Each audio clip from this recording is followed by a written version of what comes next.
51. Then the world's ropes untied themselves, and it was understood how much men relied on being bound. Ships unmoored, crates fell open, the tongues of shoes gloped sloppily out. Even scarves, being a kind of rope, slid mournfully from coat hooks and hangers. And the only sound was a soft, dull sump, like wet snow sliding from a roof. Everywhere the relaxing of ropes forced a tensing of muscles, as if to remind what is not borne by one is borne by another. And all of it, quick as a sigh, before the knots flexed back, before the reptile stillness of the ropes resumed. But in that moment, something had been loosened. Men who did not smoke fumbled for cigarettes. Secretaries stared mournfully at dark typewriters. School children waded through luminous gold rivers of leaves, listening. Thus does the marvelous interrupt our lives, brief and particular and unseen. But there among us, another kind of grace. 19.2 Aerial Straitjacket Release, Minneapolis, September 1915. Observe the dangling man, a dark cocoon of teeth.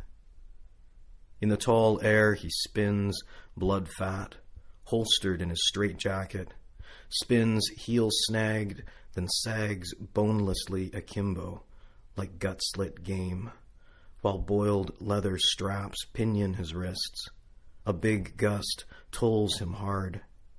Observe him. What is horror to his fixed eye?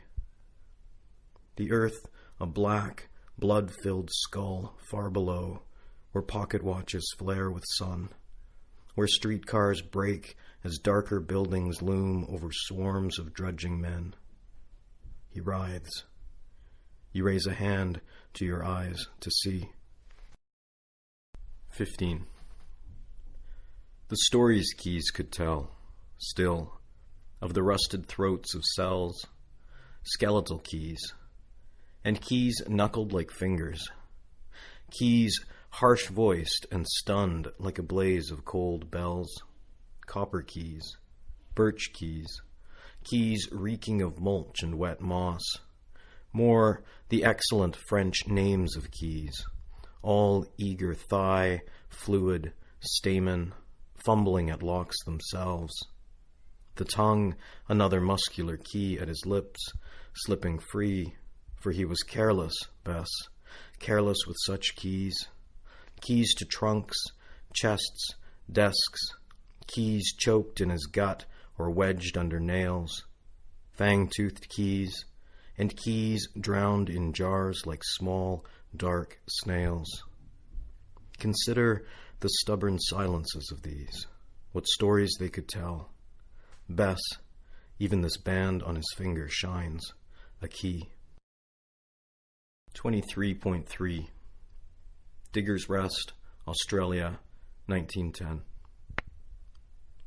Such faith alone felt heavier than air, all of it pitched, winged, in a pollen sun as the Voisin's struts vanished in glare.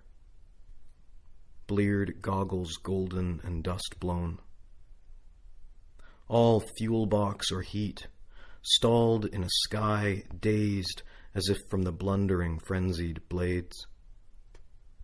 Then it struck, hard, a muscled air of flight as he blustered on, a wind like river water lifting him toward an astonishing light.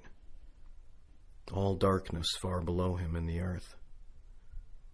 Borne aloft on miracle, dazzle, the shining not within all things, but beyond all things. Oil fumes seared his face, as if reeling close to cloud a gliding, imperishable redness beyond the dunes, that purity of light-drenched gusts. His iris the one darkness, a last looking on.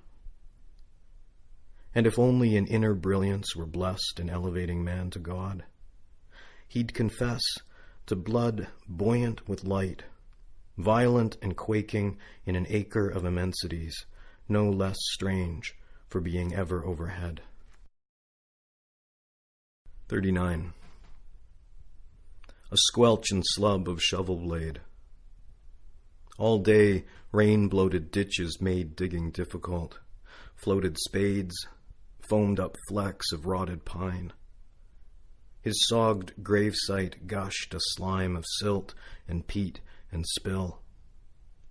In time, rain gaddles all tombs.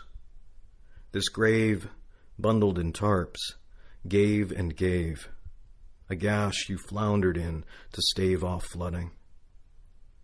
Then a blade slit wood, clumped half-sunk in a soft hood of coffin, sifted its stew of mud, flayed worms, seed-hard kerns of teeth. All bilge and reek of meat and death, a foul seepage. Like a long-held breath, this, the harrowing of your father's ribs and hair, a kind of brittle prayer made bone of. To dig from there those strags of him not led to God, and bury it all back in a holier ground. A mud dense and thick as blood in the murky rain. Mired in that pit, the hired man tightened, held his lips, fumbled deep a dreeped casket grip, and groped beneath. You threaded him a rope, winched it firm, that coffin slucking noisily clear, reeling in and of a piece. Faith, too, is like that, he'd believed. A thing hauled hard, set to rights, a steady raising of the dead.